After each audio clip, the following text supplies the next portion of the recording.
Michael Steele, do you remember former President Trump's second impeachment trial when Republican Senate leader Mitch McConnell gave an impassioned speech denouncing what happened on January 6th and saying that, of course, that the president fueled that violence at the Capitol and that nothing like this should ever be allowed to happen again.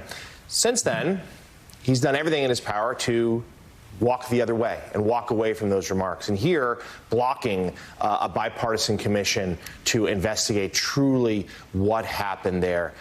I'm going to let you just go here, Michael. Is this yet another cynical political play from Mitch McConnell? What does this say about the state of his Senate caucus, where the Republican Party stands right now, and the grip that Donald Trump still has on the GOP? Well, it says a lot about the grip, more than anything else. I mean, you know, McConnell, before Donald Trump said anything or really weighed in on this with respect to McConnell, was like, well, I'm going to take a look at this. I'm not sure. And then Donald Trump basically called him a punk. And, you know, next thing you know, Mitch McConnell's like, no, I see no reason to have this investigation. This is about a couple of things, one of which involves consequences. The GOP's calculation right now, when they look at redistricting, they look at the gerrymandering, and they look at what state Republican legislatures are doing to fix next year's elections and elections beyond that. They see no consequences at the ballot box. They think they have the advantage. So why upset your base unnecessarily? Because at the end of the day, that's all that matters.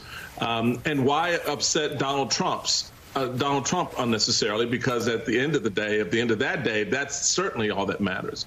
So there is a calculation here that there will be very little consequence to this. And that, yes, Democrats and others will harangue them and there will be bad headlines. But when it's all said and done, so what? What are you going to do to me? Right. And that's the stunning cynicism here. In all of this, the cold, calculated political approach to one of the most devastating events in our country since the War of 1812, where we can't even say, let's find out why this happened. Let's get to the bottom of who was involved. And the second piece is CYA. This is all about covering for Kevin McCarthy and other Republicans who are up to their elbows in this thing, because they played a role, whether it was talking to Donald Trump that day or whether it was maybe sending a text message to people who were storming outside those doors. There's a lot of information here they don't want disclosed. And so you have these two pieces, and they're sitting in the cut just saying, well, what are you going to do about it? And I think the Democrats should just push through it. You've made the play to bipartisanship. You wanted America to see it full frontal.